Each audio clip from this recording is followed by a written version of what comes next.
স্বাগত জানাচ্ছি টিভিএন 24 এর নিয়মিত আয়োজন টিভিএন অ্যানালাইসিসের ট্যাক্স সিজন চলছে। ট্যাক্স নিয়ে কথা বলবো আজ আপনাদের সাথে রয়েছি আমি তাহিয়া রুবাইয়াত অপলা। আমার সাথে আলোচনার জন্য আজকে রয়েছে আইআরএস এনরোল এজেন্ট পারভেজ কাজী। পারভেজ কাজী, আপনাকে স্বাগত আমাদের আজকের আয়োজনে। ধন্যবাদ অপলা, ধন্যবাদ আমাকে আমন্ত্রণ জানাবার জন্য। দর্শক আপনারাও কিন্তু যুক্ত হতে পারেন, টেলিভিশনের স্ক্রিনে ফোন নাম্বার দেখতে পাচ্ছেন, চাইলে টেলিফোন করতে পারেন। টিভিএন 24 আমাদের ফেসবুক পেজ বরাবরের মতো সেখানে লাইভ স্ট্রিমিং হচ্ছে, চাইলে সেখানেও যুক্ত হতে পারেন। আপনার যে কোনো মতামত আপনি টিভিএন নিউজ নেটওয়ার্ককে জানাতে পারেন। এর পাশাপাশি যদি ট্যাক্স সংক্রান্ত আপনার কোনো প্রশ্ন থাকে, কোনো পরামর্শের প্রয়োজন হয়, তাহলে সেই ক্ষেত্রে আপনি ফোন করতে পারেন। আমার সাথে উপস্থিত বিশেষজ্ঞ অতিথি আপনার প্রশ্নের উত্তর দেবেন। আমরা আলোচনা শুরু করব। আজকে ট্যাক্স নিয়ে আলোচনা হবে, তবে ডিডাকশনটা আসলে গুরুত্ব পাবে আলোচনায়। এছাড়া অন্যান্য বিষয়গুলো আলোচনার মাধ্যমে আসবে। দুটো কুইজ দিয়ে আসলে শুরু করতে চাই। দুটো কুইজ দর্শকদের জন্য থাকছে, আমি কুইজগুলো বলে দিচ্ছি এবং সুবিধার্থে আসলে টেলিভিশনের স্ক্রিনেও আপনারা কুইজ দুটো দেখতে পারবেন। The first one is, you need a validation to claim a charitable contribution for more than $150, more than $250, and the last option is more than $750. I repeat, you need a validation to claim charitable contribution for more than $150, more than $250, and the number 3 option is more than $750. এটি ছিল প্রথম quiz. আমি দ্বিতীয় কুইজটি বলে দিচ্ছি। For the year 2024, child tax credit is $1,600, $1,700, and $2,000. তিনটি করে option থাকছে, একটি প্রশ্ন থাকছে, মোট দুটি কুইজ দিলাম। আপনারা যদি চান টেলিফোন করে আমাদেরকে জানাতে পারেন, যদি চান ফেসবুকেও আপনার প্রশ্নের উত্তর শেয়ার করতে পারেন। আমাদের আলোচনার একদম শেষে আমরা এই কুইজ দুটো নিয়ে আলোচনা করব। আমরা মূল আলোচনায় ফিরতে চাই। পারভেজ কাজী, আজকে ডিডাকশন নিয়ে আলোচনা করব। অনেকগুলো বিষয় আসবে, নিশ্চয়ই আপনার কাছ থেকে অনেক পরামর্শও পাবো, আপনার কাছেও নিশ্চয়ই কোনো না কোনো আপডেট থাকবে। তবে একদম কমন ডিডাকশনগুলো নিয়ে আসলে শুরু করতে চাই। একদম কমন ডিডাকশনগুলো কি কি এবং ট্যাক্স রিটার্নে আসলে এটি কিভাবে আমাদেরকে হেল্প করে? ধন্যবাদ অপলা। ট্যাক্স রিটার্নে আমরা ডিডাকশন গুলোকে খুব বড় করে দেখি। এটার কারণ কিন্তু একটাই, আমার ইনকামকে, ট্যাক্সেবল ইনকামকে রিডিউস করার জন্য এই ডিডাকশন গুলো আমাকে সাহায্য করে, এবং যত বেশি ডিডাকশন আমি দেখাতে পারি আমার ট্যাক্স লায়াবিলিটি ততখানি কমে আসে। আমরা শুরু করছি প্রথম ডিডাকশনটা নিয়ে, যেটাকে আমি কখনো কখনো বলে থাকি এটা ফ্রি বি, অর্থাৎ এটার জন্য কোনো কাটখড় পোহাতে হয় না। এটা হচ্ছে স্ট্যান্ডার্ড ডিডাকশন। যে কেউ ট্যাক্স ফাইল করছে, আইদার সিঙ্গেল অথবা ম্যারিড ফাইলিং জয়েন্ট অথবা হেড অফ হাউজহোল্ড ফাইলিং স্ট্যাটাসে, প্রত্যেকেই কিন্তু একটা ফ্রি বি পান ফ্রম আইআরএস। সিঙ্গলরা এবছর পাচ্ছে 14,600 এবং ম্যারিড ফাইলিং জয়েন্ট ডিডাকশন পাচ্ছে 29,200। আরেকটু পরিষ্কার করে বলি, এটা ধরেন আপনার 100,000 ইনকাম, এখন আপনার ডিডাকশন, আমি যদি স্ট্যান্ডার্ড ডিডাকশন ক্লেম করি এবং আপনি married filing joint filing status, তাহলে আমি কিন্তু দেখছি আপনার ট্যাক্সেবল ইনকাম হচ্ছে 70,400। 100,000 থেকে 70,800। 100,000 থেকে আমি স্ট্যান্ডার্ড ডিডাকশন নিয়ে আপনার 29,200 বাদ দিলে সেটা হচ্ছে আপনার ট্যাক্সেবল ইনকাম। এছাড়া আরো তো ডিডাকশন আছে, সেগুলো নিয়ে কথা বলবো। তো এখানে একটু বলে রাখি, স্ট্যান্ডার্ড ডিডাকশন এবং আইটেমাইজড ডিডাকশন এটা কিন্তু একসাথে দুটোই ক্লেম করা যায়। আপনাকে আইদার স্ট্যান্ডার্ড ডিডাকশন নিতে হবে অথবা আপনাকে আইটেমাইজড ডিডাকশন নিতে হবে। এবং আইটেমাইজড ডিডাকশনের ক্যান্ডিডেট হচ্ছে যাদের বাড়ি আছে, মর্টগেজ আছে, প্রপার্টি ট্যাক্স পে করে এবং সেই সাথে হয়তো মেডিকেল এক্সপেন্সেস আছে, চ্যারিটেবল কন্ট্রিবিউশন আছে। তারাই সাধারণত দেখা গেছে যে স্ট্যান্ডার্ড ডিডাকশনের থেকে বেশি ডিডাকশন ক্লেম করতে পারে এবং ওনারাই আইটেমাইজড ডিডাকশনের দিক যায়। আদারওয়াইজ স্ট্যান্ডার্ড ডিডাকশন হচ্ছে সকলের জন্য, এবং দেখা গেছে স্ট্যান্ডার্ড ডিডাকশন বেড়ে যাওয়ার থেকে ইউএসএ তে অলমোস্ট 93% লোক তারা স্ট্যান্ডার্ড ডিডাকশন নিচ্ছে। এর দ্বিতীয় ডিডাকশনটি নিয়ে কথা বলবো, সেটা হচ্ছে রিটায়ারমেন্ট কন্ট্রিবিউশন। রিটায়ারমেন্ট কন্ট্রিবিউশনও কিন্তু এটা আপনার ইনকামকে রিডিউস করতে সাহায্য করে এবং ট্যাক্স লায়াবিলিটি কমিয়ে আনতে সাহায্য করে। রিটায়ারমেন্ট কন্ট্রিবিউশনের মধ্যে আছে 401k, যারা বিভিন্ন ফর প্রফিট অর্গানাইজেশনে চাকরি করেন আপনারা অবগত আছেন যে আপনাদের কাজের জায়গা থেকে এমপ্লয়ারের পক্ষ থেকে এটা অফার করা হয়ে থাকে এবং আপনি পার্টিসিপেট করতে পারেন এবং সেখানে যে আপনি রিটায়ারমেন্ট অ্যাকাউন্টের জন্য যেই ডলারটা কন্ট্রিবিউট করবেন, রাখবেন, সেটা কিন্তু ট্যাক্স ফ্রি। সেই সাথে আরেক 401k এর সাথে 403b, যেটা বিভিন্ন গভর্নমেন্ট এজেন্সি গুলো সাধারণত অফার করে থাকে অথবা নট ফর প্রফিট অর্গানাইজেশন গুলো, এই দুটা বেশ পপুলার।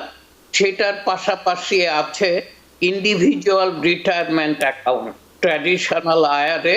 সেখানেও কেউ যদি এমপ্লয়ার দেওয়া এবং এমপ্লয়ার এটা অফার করছে না এরকম সিচুয়েশনে পড়ে থাকেন, আপনি কিন্তু নিজেও একটা আইআরএ অ্যাকাউন্ট ওপেন করতে পারেন, আইদার আপনার যে কোনো ফাইন্যান্সিয়াল ইনস্টিটিউশনের সাথে, এবং সেখানে আপনারা কন্ট্রিবিউট করতে পারেন আপনার ট্যাক্স ডলারটাকে কমিয়ে আনতে। আর যারা সেলফ এমপ্লয়েড তাদের জন্য কিন্তু এই সুযোগ আছে, তারা নিজেরাও কিন্তু সোলো 401k অথবা সেলফ এমপ্লয়েড 401k একটা এস্টাবলিশ করতে পারে এবং সেখানে কন্ট্রিবিউট করে তাদের ইন্ডিভিজুয়াল ইনকাম গুলোকে কমিয়ে আনতে পারে। নাম্বার 3 ডিডাকশন হচ্ছে চ্যারিটেবল কন্ট্রিবিউশন। চ্যারিটেবল কন্ট্রিবিউশন, আজকে আমাদের কুইজেরও একটা প্রশ্ন আছে যে আপনি কত ক্যাশ ডিপোজিট করলে, কন্ট্রিবিউট করলে আপনার ভ্যালিডেশনের দরকার হয়ে থাকে। এই কুইজের উত্তর দিব পরে, কিন্তু চ্যারিটেবল ডোনেশন আপনাদেরকে সাহায্য করে আপনার ইনকামকে কমিয়ে আনতে। এবং চ্যারিটেবল ডোনেশন অনেক সময় যারা হাই নেটওয়ার্থের কাজ করে অথবা যাদের ইনকাম অনেক বেশি, ওরা কিন্তু এটাকে ব্যবহার করে থাকে একটা ইউনিক পদ্ধতিতে তার ইনকামটাকে কমিয়ে আনার জন্য। এবং সেটা হচ্ছে, সে ফর এক্সাম্পল কারো ইনকাম $500,000 এবং সে প্রতি বছর 10,000 করে চ্যারিটেবল কন্ট্রিবিউশনে দিয়ে থাকে। ওরা সাধারণত করে কি, ডোনার অ্যাডভাইসড ফান্ড ক্রিয়েট করে কোনো একটা বছরে এবং সেই বছরে ওই 10,000 করে প্রতি বছর যেটা দিচ্ছে সেটাকে ধরেন 5 বছরেরটা যদি প্রিপে করে, উনি কিন্তু $50,000 কন্ট্রিবিউট করবে towards a donor advised fund. এবং এই ডোনার অ্যাডভাইসড ফান্ডে উনার পুরো টাকাটাই কিন্তু চ্যারিটেবলে কন্ট্রিবিউট করার প্রয়োজন নেই। ডোনার অ্যাডভাইস ফান্ড উনারই ফান্ড এবং উনি কোনো একটা প্রতিষ্ঠানের সাথে, ফাইন্যান্সিয়াল ইনস্টিটিউশনের সাথে এস্টাবলিশ করেছে এবং সেখানে উনি টাকাটা রেখেছে। সেখান থেকে প্রতি বছর উনাকে 5% করে কন্ট্রিবিউট করতে হবে। তো এটা সাহায্য করে কারণ যদি কোনো বছর একটু এক্সেস ইনকাম হয়ে থাকে এবং সেই ইনকামের কারণে যদি উনার ট্যাক্স রেট বেড়ে যায় এবং প্রচুর ট্যাক্স লায়াবিলিটি আসে, সেই বছর অনেকে এই ডোনার অ্যাডভাইস ফান্ডকে ব্যবহার করে থাকে তাদের ইনকামকে রিডিউস করার জন্য এবং ট্যাক্স লায়াবিলিটি রিডিউস করার জন্য। নাম্বার 4-এ আমি আলোচনা করব হেলথ সেভিংস অ্যাকাউন্ট। যারা high deductible health insurance plan carry করে তাদের জন্য কিন্তু এটা একটা মোক্ষম সুযোগ, হেলথ সেভিংস অ্যাকাউন্ট। তারা এখানে তাদের ফিউচার হেলথ পারপাস এক্সপেন্সের জন্য প্রি ট্যাক্স ডলার ডোনেট করতে পারে এবং এই অ্যামাউন্টটা কিন্তু ট্যাক্সেবল নয় যেই টাকাটা রাখবে। নতুন এই 2024-এর সিঙ্গেলের জন্য 4,400 এবং ম্যারেড ফাইলিং জয়েন্ট যারা ফাইল করছে তারা ম্যাক্সিমাম 8,800 পর্যন্ত কন্ট্রিবিউট করতে পারবে এবং এইটা ট্রিপল অ্যাডভান্টেজ দিয়ে থাকে ট্যাক্স পেয়ারকে। প্রথমত এটার যেই টাকাটা ওনারা হেলথ সেভিংস অ্যাকাউন্টে রাখছেন এটার উপর ট্যাক্স পে করতে হবে না, এটা ট্যাক্স ফ্রি মানি। এটার গ্রোথ সেটাও কিন্তু ট্যাক্স ফ্রি, এটার উপর কোনো ট্যাক্স পে করতে হয় না, এইটা ট্যাক্স ফ্রি গ্রোথ। এবং এটা যদি কোয়ালিফাইড মেডিকেল এক্সপেন্সের জন্য এই টাকাটা উইথড্র করা হয় এইটার উপরও তখন ট্যাক্স পে করতে হয় না। অতএব এটা ট্রিপল বেনিফিট দিচ্ছে হেলথ সেভিংস অ্যাকাউন্ট, যেটা কিন্তু রেগুলার আইআরএ অথবা রিটায়ারমেন্ট অ্যাকাউন্ট দেয় না। রিটায়ারমেন্ট অ্যাকাউন্ট আমরা জানি এটা ট্যাক্স ফ্রি মানি এবং গ্রোথ হচ্ছে ট্যাক্স ডেফার্ড, আমাকে ট্যাক্স পে করতে হয় না গ্রোথের উপর। কিন্তু যখন আমি উইথড্র করব তখন কিন্তু এটা ট্যাক্সেবল। কিন্তু হেলথ সেভিংস অ্যাকাউন্টে আমি যদি উইথড্র করি ফর কোয়ালিফাইড হেলথ এক্সপেন্সের জন্য এটা কিন্তু ট্যাক্স ফ্রি। তো এটাকে বলা হয় খুব পাওয়ারফুল একটা টুল, যেটা দিয়ে আপনি শুধুমাত্র আপনার ইনকাম ট্যাক্স লায়াবিলিটি রিডিউস করবেন না, আপনার ফিউচার লায়াবিলিটিও আপনি এটা দিয়ে রিডিউস করতে পারেন হেলথ সেভিংস অ্যাকাউন্ট দিয়ে। পরবর্তীতে আলোচনা করব ফ্লেক্সিবল সেভিংস অ্যাকাউন্ট এফএসএ। এটাও হেলথের জন্য ব্যবহার করা হয়ে থাকে এবং ফ্লেক্সিবল সেভিংস অ্যাকাউন্টে আপনি প্রতি বছর প্রি ট্যাক্স ডলার কন্ট্রিবিউট করতে পারেন এবং এটা আপনার ইনকামকে রিডিউস করতে সাহায্য করবে। কিন্তু এখানে ছোট্ট একটা ক্যাচ আছে, এন্ড অফ ইয়ার এন্ডে গিয়ে আপনাকে কিন্তু যেই টাকাটা আপনি সেট অ্যাসাইড করেছিলেন ফ্লেক্সিবল সেভিংস অ্যাকাউন্টে সেটা কিন্তু আপনাকে ব্যবহার করে ফেলতে হবে। এটাকে আমরা বলে থাকি use it or lose it. যদি এটা আপনি ইউজ না করতে পারেন বছর এন্ডে গিয়ে তাহলে কিন্তু এই টাকাটা আপনি লুজ করবেন, এটা পরবর্তী বছর ক্যারি ফরওয়ার্ড হয় না। কিছু কিছু এমপ্লয়ার এই সুযোগটা দেয় কিন্তু মেজরিটি অফ এমপ্লয়ার এটাকে ক্যারি ফরওয়ার্ড করতে দেয় না। তো অনেক সময় দেখা গেছে ইয়ার এন্ডে গিয়ে ট্যাক্স পেয়ার যদি সে কোনো একটা ড্রাগ স্টোর থেকে তার ড্রাগস সব সময় নিয়ে থাকে অথবা কোনো কিছু, সেখানে ওরা গিয়ে প্রি পে করে এই টাকাটাকে ব্যবহার করার চেষ্টা করে। তো এটা একটু কেয়ারফুল থাকতে হবে যে এফএস এর এই টাকাটা use it or lose it এই প্রিন্সিপালের উপরে কন্ট্রিবিউট করতে হয়।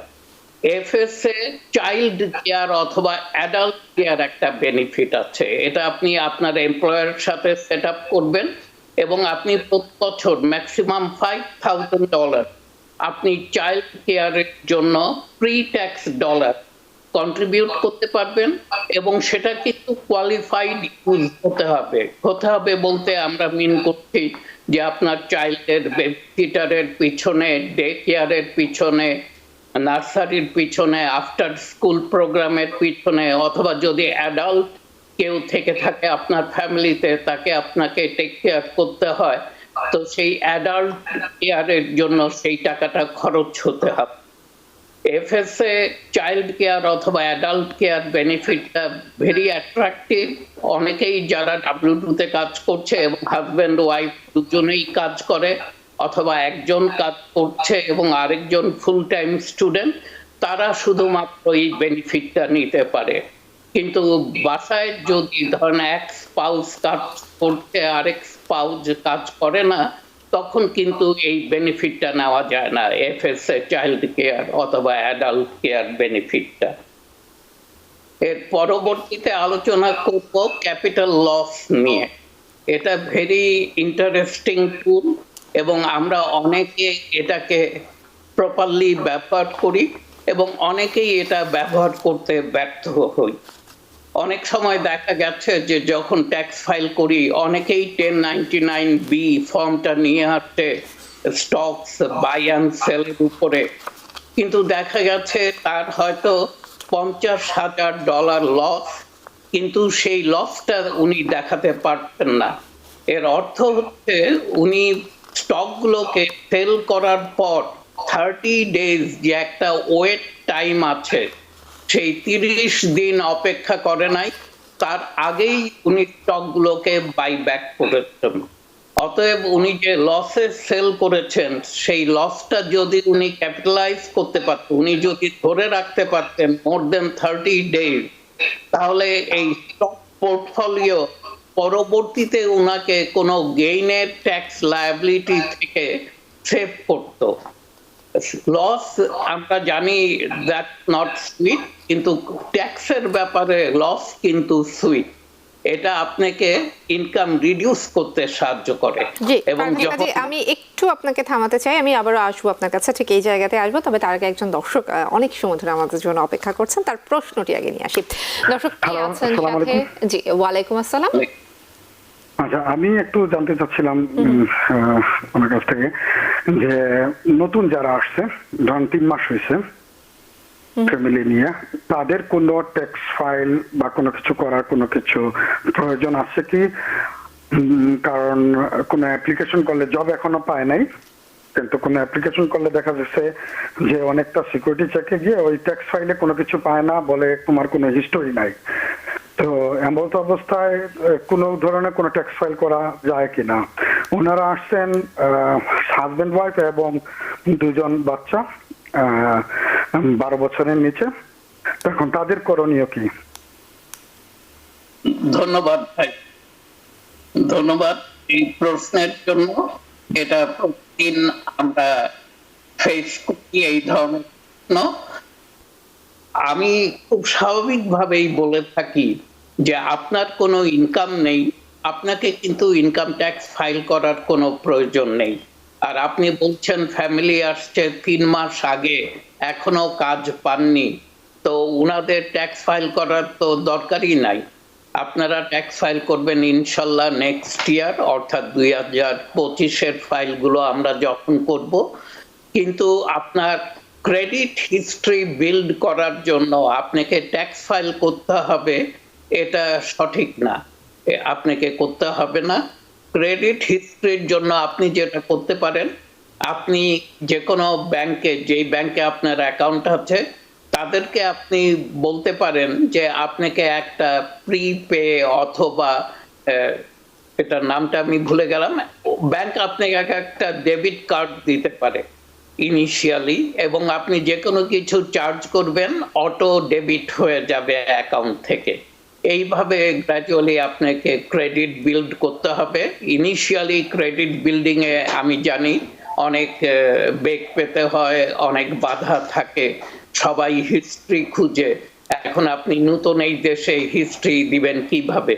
কিন্তু আপনার প্রশ্ন যেটি, যে ট্যাক্স ফাইল করার প্রয়োজন আছে কিনা, এটার উত্তর হচ্ছে না, দরকার নেই।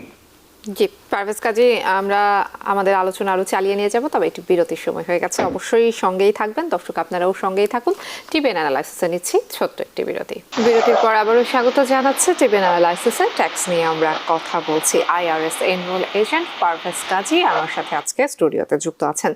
দর্শক, টেলিভিশনের স্ক্রিনে ফোন নাম্বার রয়েছে, এছাড়া TVN24 আমাদের ফেসবুক পেজ, বরাবরের মতো সেখানেও লাইভ স্ট্রিমিং হচ্ছে। আপনারাও যুক্ত হতে পারেন, টেলিফোন করতে পারেন, অথবা ফেসবুক লাইভ স্ট্রিমিং এর নিচেও কমেন্ট করতে পারেন। যে কোনো মতামত আপনি TVN নিউজ নেটওয়ার্ককে জানাতে পারেন। এর বাইরে যদি ট্যাক্স সংক্রান্ত আপনার কোনো প্রশ্ন থাকে, সেই প্রশ্নটিও করতে পারেন। আপনার প্রশ্নের উত্তর দেবেন আমার সাথে উপস্থিত বিশেষজ্ঞ অতিথি।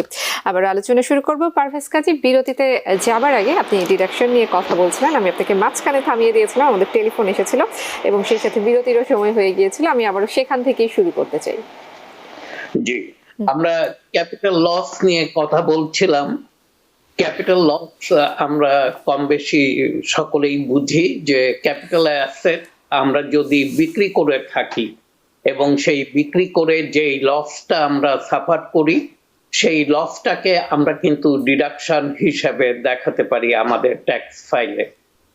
তো আমি যেটা বলেছিলাম যে অনেক সময় লস খুব সুখকর হয় না, কিন্তু ট্যাক্সের ক্ষেত্রে অ্যাটলিস্ট আপনার ইনকামটাকে যখন রিডিউস করতে সাহায্য করে এবং লায়াবিলিটি রিডিউস করতে সাহায্য করে, এই লসটা কিন্তু আমাদেরকে একটু কেয়ারফুলি আমাদের পক্ষে যেন কাজ করে সেভাবে ব্যবহার করতে হবে। এবং সেটার জন্যই আমি বলেছিলাম অথবা বলতে চাচ্ছি যে যে কোনো capital loss, stocks and bonds এর কথা স্পেশালি বলছি, অথবা ক্রিপ্টো, আমরা যেন 30 days হোল্ড করি সেই লসটা। মোর দেন 30 days হোল্ড করলেই আমি সেই লসটা দেখাতে পারি। কিন্তু ইন দ্য মিন টাইম, তার মধ্যে 30 days এর আগেই আমি যদি সেই স্টকস বন্ডগুলোকে আবার বাইব্যাক করি, কিনে নেই, তাহলে এটাকে বলা হয় ওয়াশ সেল। এই লসটা কিন্তু আর আইআরএস অ্যাকনলেজ করে না, অ্যাপ্রুভ করে না, এবং লসটা ক্লেম করা যায় না। এরপরে আসছে long term capital gain. Long term capital gain যে কোনো স্টকস অ্যান্ড বন্ডস আমি যদি মোর দেন এ ইয়ার হোল্ড করার পর সেল করি, এবং ওতে যেই প্রফিটটা হয় সেটাকে বলা হয় লং টার্ম ক্যাপিটাল গেইন। এবং আমাদের জেনে রাখা উচিত যে লং টার্ম ক্যাপিটাল গেইন এবং শর্ট টার্ম ক্যাপিটাল গেইনের মধ্যে কিন্তু ট্যাক্স রেটের একটা বড় ধরনের ছাড় আছে।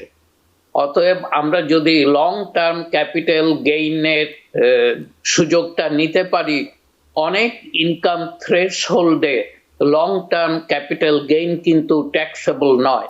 আবার অনেক ইনকাম থ্রেশহোল্ডে লং টার্ম ক্যাপিটাল গেইনকে ট্যাক্স পে করতে হয়, সেটাও কিন্তু একটা রিডিউসড রেটে।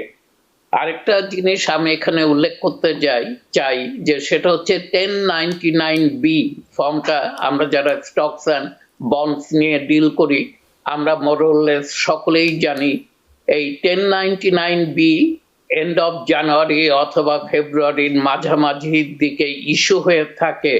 আমাদেরকে কিন্তু খুব কেয়ারফুলি 1099B ফর্মটা দেখতে হবে।